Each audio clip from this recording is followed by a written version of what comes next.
बीडमध्ये बॅनरबाजी विरोधात पोलिसांची कारवाई। बीड जिल्ह्यातील सर्व शहरातील छत्रपती शिवाजी महाराज चौक होणार बॅनर मुक्त। बीड शहरातील छत्रपती शिवाजी महाराज चौकासह प्रमुख चौकात तसेच रस्त्यावर अवैध बॅनर्स लावले जातात। यासाठी कोणतीही परवानगी घेतलेली गेली नसल्याने या विरोधात बीड शहर पोलिसांनी कारवाईची मोहीम हाती घेतली। यामुळे रस्त्यांनी मोकळा श्वास घेतला। या बॅनर्समुळे अपघाताचा धोका वाढला असून वाहतुकीला अडथळा होत असल्याने ही कारवाई बीड जिल्ह्यात ज्या शहरामध्ये छत्रपती शिवाजी महाराज चौक आहे तो चौक बॅनर मुक्त करण्यासाठी आता पोलीस अधीक्षक नंदकुमार ठाकूर यांनी मोहीम हाती घेतली असून त्यानुसार ही कारवाई सुरू आहे।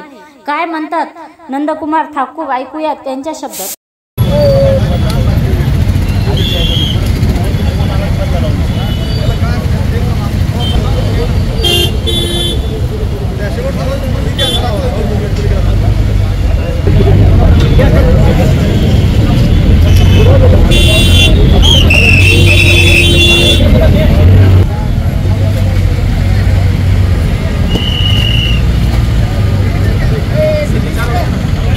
अवैध जी बॅनर्स आहेत त्याच्यावर मोहीम उघडली, काय सांगेल?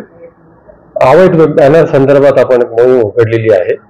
आपल्याला माहिती की जिल्ह्यामध्ये मोठ्या प्रमाणात वेगवेगळ्या ठिकाणी बॅनर्स लावलेले आहेत। कोणाचे वाढदिवसाचे बॅनर्स किंवा वेगवेगळ्या कारणासाठी लावलेले बॅनर्स, त्यामुळे जिल्ह्यामध्ये या बॅनर्समुळे ट्रॅफिकला देखील मोठ्या प्रमाणात अडचण निर्माण होते। तर ही बाब लक्षात घेता आणि तसेच थोर पुरुषांचे पुतळे ज्या ठिकाणी आहे त्या ठिकाणी देखील मोठ्या प्रमाणात त्यांचं म्हणजे महत्त्व कमी करून या बॅनर्सच महत्त्व जास्त वाढलेलं दिसून येत आहे। म्हणून आपण एक छत्रपती शिवाजी महाराजांच्या पुतळ्यांपासून यावेळेस आमची मोहीम सुरू करतो आहे। या जिल्ह्यामध्ये जेवढे छत्रपती शिवाजी महाराजांचे पुतळे आहेत त्या ठिकाणी आपण ते पुतळे बॅनरमुक्त करण्याचा निश्चय केलेला आहे।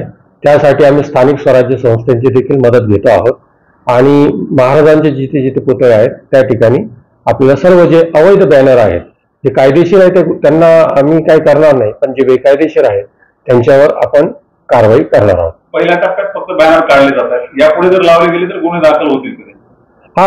आता आपण सुरुवातीला फक्त ही प्रिव्हेंटिव्ह मेजर म्हणून बॅनर काढून घेतो आहोत, परंतु जर असं जर भविष्यामध्ये पुन्हा जर घडलं तर मात्र मग आपण ते संबंधित एजन्सी ज्यांचे बॅनर्स आहे, प्रिंटर्स किंवा ते जे डिस्ट्रीब्युटर्स आहेत त्यांच्यावर देखील आपण गुन्हे दाखल करणार आहोत।